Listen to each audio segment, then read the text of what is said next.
इस कार्यक्रम के पुण्याजक हैं परम गुरु भक्त परिवार।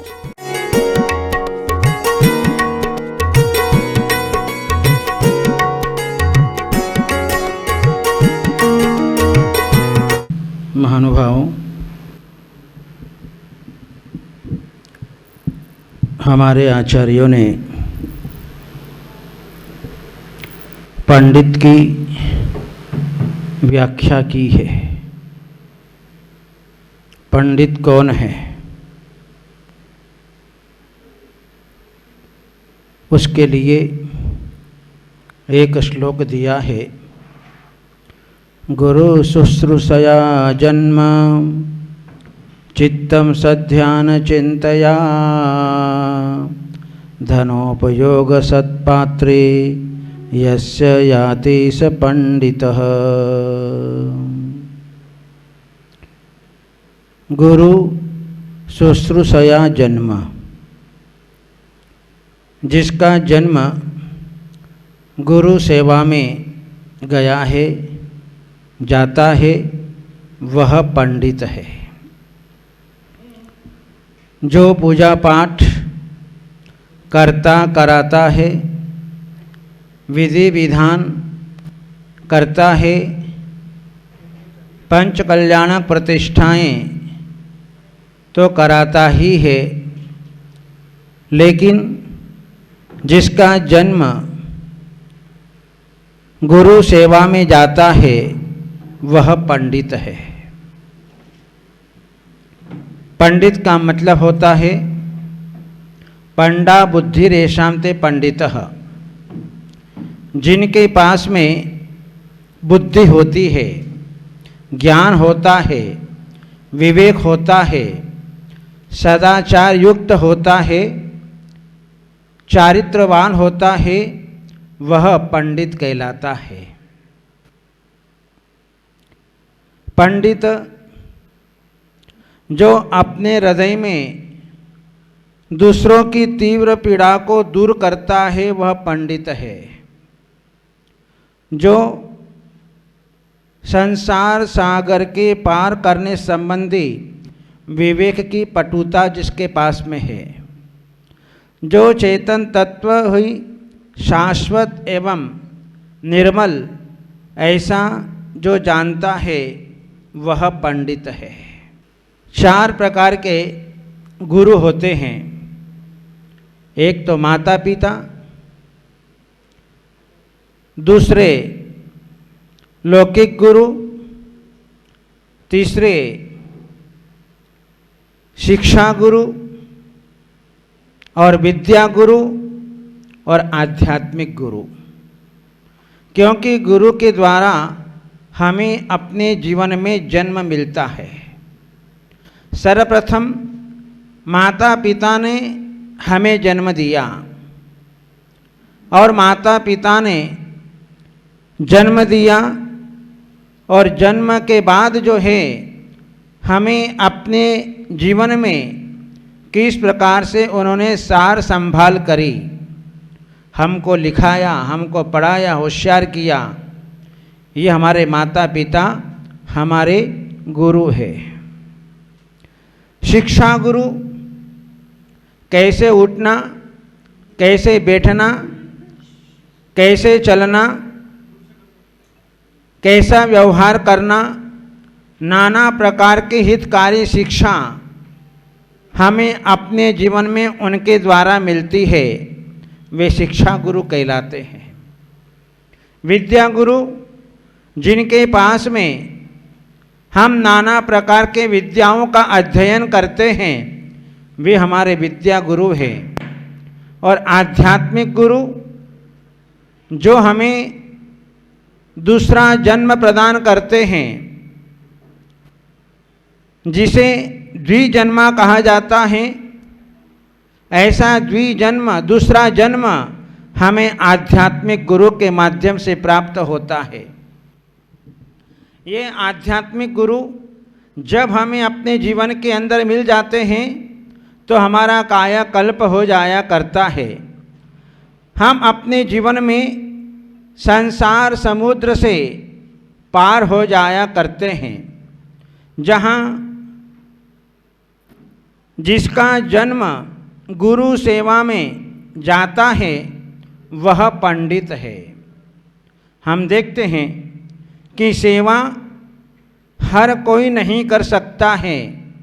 जिसके जीवन में पुण्यानुबंधी पुण्य होता है वही अपने जीवन में गुरुओं की सेवा कर पाता है।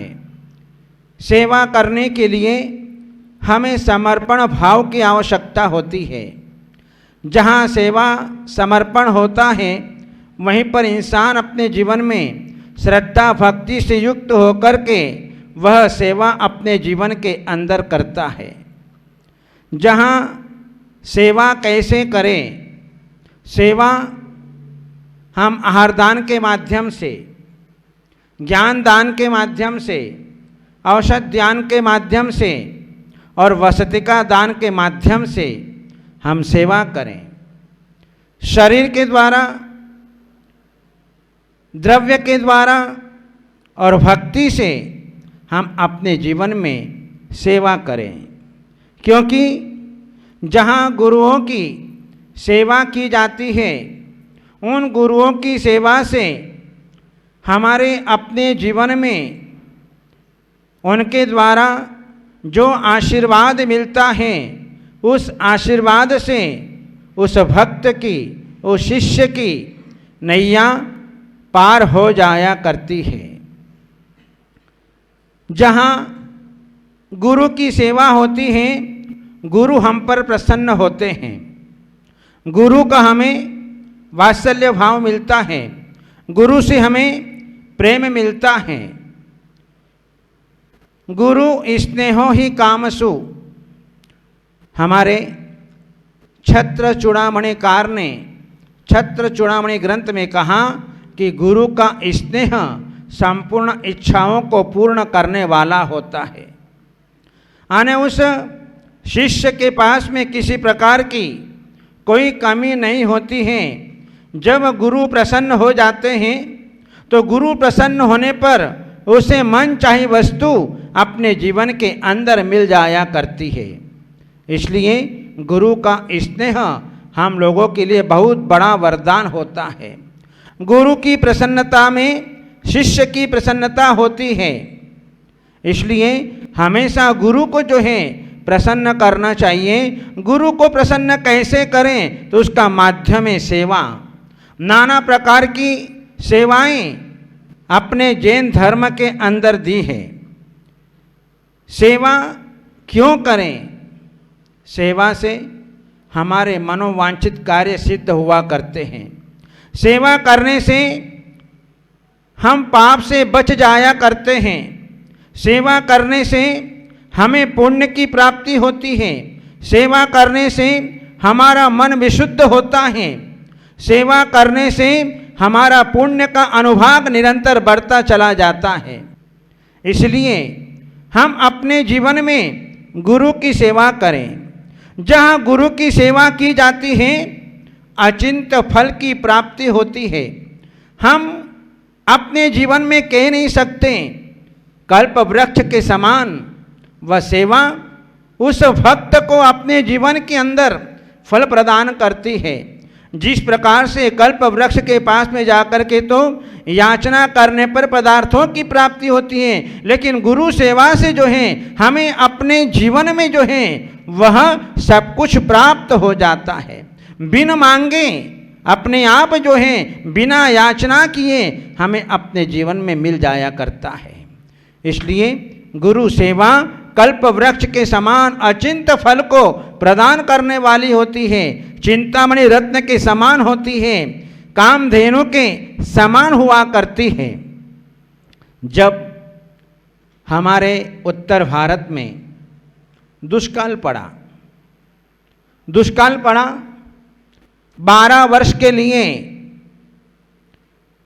भद्रभाऊ स्वामी निमित्त ज्ञानी थे और भद्रभाऊ स्वामी ने निमित्त ज्ञान लगा करके जाना कि अब साधु संतों के रत्नत्रय की कुशलता उत्तर भारत में नहीं रह सकती है, इसलिए दक्षिण भारत में जाना चाहिए।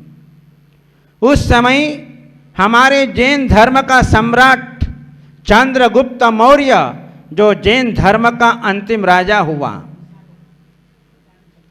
और जो है सम्राट चंद्रगुप्त मौर्य से कहा कि जो है रत्नत्रयी की साधना अच्छी तरह से संपन्न हो, इसलिए आपको जो है दक्षिण भारत में संघ को लेकर के चलना चाहिए। चंद्रगुप्त मौर्य ने गुरु की बात को सहर्ष स्वीकार किया।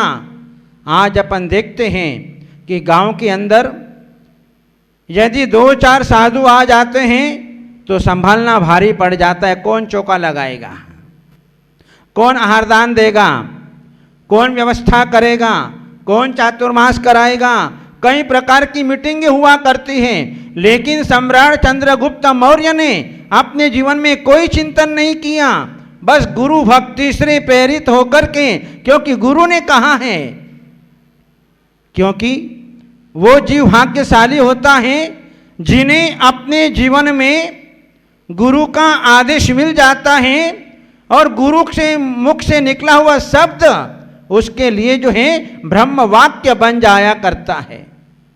वह भक्त, वह शिष्य अपने जीवन के अंदर सौभाग्यशाली माना जाता है। और वह चंद्रगुप्त मौर्य ने कहा कि भगवान, आपको किसी प्रकार की चिंता नहीं करना, मैं आप पूरे संघ को, उस समय 24,000 साधु थे, उन 24,000 साधुओं में आधे साधु तो यहीं रह गए और 12,000 साधुओं को लेकर के चंद्रगुप्त मौर्य जो हैं संघपति बनकर के जो हैं वे दक्षिण भारत में श्रवणबेलगोला की पावन धरती पर पहुंच गए। और स्वयं जो हैं चंद्रगुप्त ने श्रवणबेलगोला में दीक्षा लेकर के अंतिम श्रुत केवली भद्रबाहु स्वामी की जो सेवा की, क्योंकि भद्रबाहु स्वामी ने अपना अंतिम समय जान करके संघ को जो है विशाखाचार्य के हाथ में सौंप करके तमिलनाडु, आंध्रा, केरला वहाँ पर जो है विहार के लिए प्रस्थान करा दिया। चंद्रगुप्त से भी कहा भद्रबाहु स्वामी ने, लेकिन चंद्रगुप्त ने मना कर दिया कि मैं गुरु को छोड़ करके मैं कहीं पर भी नहीं जाऊंगा, मैं आपकी सेवा यहाँ पर करता रहूंगा। और जो है 12 साल तक उन्होंने गुरु की जो सेवा की, उस सेवा का फल ये मिला कि उस नगर के अंदर जंगल था, वह तो उस जंगल के अंदर 12 वर्ष तक देवताओं ने नगर बसा करके आहार दान दिया। ये गुरु की सेवा का फल चंद्रगुप्त ने अपने जीवन के अंदर प्राप्त किया। गुरु सेवा कभी व्यर्थ नहीं जाती है। जहां जीवनधर ने, जिसका जन्म स्मशान में हुआ था, वो जीवनधर कुमार जब किसी सेठ ने उठा करके जो है उसे जंगल में सुरक्षित कर दिया, और जो है सुरक्षित होने के उपरांत जो है उसे आर्य नंदी मुनिराज के पास में छोड़ दिया गया। एक छोटे से बालक को छोड़ दिया, और जो है इधर आर्य नंदी गुरु के द्वारा जीवनधर का जो है सारी विद्या अध्ययन, सारी शिक्षा, सब कुछ जो है उनके पास में संपन्न हुई। जब जीवनधर कुमार बड़े हो गए तो गुरु ने अपनी सारी बात बताई कि तुम्हारे साथ में कैसा क्या हुआ, किस प्रकार से हुआ, कहाँ तुम्हारा जन्म हुआ, कौन तुम्हारे माता पिता थे, सब बातें बताई। तब जो है उसके अंदर जो है खून खोल उठा, पर गुरु ने कहा कि अभी नहीं, इतनी जल्दी नहीं। जब अपने पूर्ण योग्यता को प्राप्त कर लिया तो जीवनधर कुमार ने जो है अपने मंत्रियों से अपने पिता का राज्य वापस जो है उन्होंने युद्ध में जीत लिया। राज्य का संचालन कर रहे थे और राज्य के संचालन के साथ साथ इधर जो है पाप कर्म के उदय से आर्य नंदी महाराज को भस्मक नाम का रोग हो गया। भस्मक रोग का मतलब जितना भी भोजन करते थे तत्काल समाप्त हो जाता था, जो कुछ भी खाते थे तत्काल स्वाहा हो जाता था और भूख वैसी की वैसी ही बनी रहती। बहुत समय बीता, रोग ठीक नहीं हुआ। जब जीवनधर को मालूम पड़ा कि मेरे गुरु को भस्मक नाम का रोग हो गया, क्या करें, कैसे करें, किस प्रकार से करें। एक दिन जो है आर्य नंदी महाराज आहार की चर्या के लिए उठे और जो है आहार चर्या के लिए नगर के अंदर आए और जो है जीवनधर ने उनका पड़गहन कर लिया। पड़गहन करने के उपरांत जो है वे अपने राजमहल में ले गए, नवदा भक्ति करी और नवदा भक्ति करके जो है उन्होंने इतनी विशुद्धि से उन्होंने आहार बनवाया, ऐसी विशुद्ध परिणाम से औषध तैयार की गई जिसके फलस्वरूप पहला ग्रास रखते ही उन आर्य नंदी गुरु का भस्मक नाम का रोग समाप्त हो गया। देखो विशुद्धि का प्रभाव कि जहां आहार देने वाले दाता लोग जब उनके भीतर विशुद्धि बढ़ती है तो सामने वाले का रोग भी शांत हो जाया करता है। इसलिए कितने विशुद्ध परिणामों से आहार दिया जाता है। हमारे चारित्र चक्रवर्ती आचार्य श्री शांति सागर महाराज के संगपति घासीलाल पूनमचंद जवेरी, जिन्होंने अपने जीवन में गुरु सेवा की और आचार्य शांति सागर महाराज के संग को जो है दक्षिण भारत से उत्तर भारत में लाने का श्रेय उनको जाता है। और जो है सम्य शिखर के अंदर जब उनके पास में समाचार आया कि अपने को मोती में बहुत लाभ हुआ है, तब जो है संगपति ने विचार किया ये सब जो है आचार्य शांति सागर महाराज की सेवा का फल हमें अपने जीवन के अंदर मिला है। इसलिए जितना भी द्रव्य प्राप्त हुआ है, जितना भी लाभ हुआ है, वो सारा का सारा इसी सम्य शिखर सिद्ध क्षेत्र में पंच कल्याणक प्रतिष्ठा महोत्सव करके अपने द्रव्य को जो है उसका सदुपयोग करना चाहिए। और जो है सन 1927 के अंदर आचार्य शांति सागर महाराज जी ने पंच कल्याणक प्रतिष्ठा महोत्सव जो है संगपति घासीलाल पूनमचंद जवेरी ने अत्यंत भक्ति भाव से जो है वह संपन्न किया है। इस बाद 11 साल तक आचार्य शांति सागर महाराज के संघ को संगपति जो है उन्होंने ला करके धर्म की प्रभावना कराई और आज जो है उन्हीं की बदौलत से जो है आज हमें गुरु सेवा करने का फल मिल रहा है। और जो है आज जो है वही पंडित पना हमने सार्थक कर लिया। केवल मात्र पूजा पाठ कराने वाला ही पंडित नहीं है, जिसका जन्म गुरु सेवा में चला जाता है वह पंडित है। तो अपन जो है सब पंडित है क्योंकि हम गुरु सेवा में संलग्न हैं। अपने जीवन में गुरु सेवा करते रहना चाहिए। इन्हें मंगलमय भावनाओं के साथ बोले श्रेयांसनाथ भगवान ने।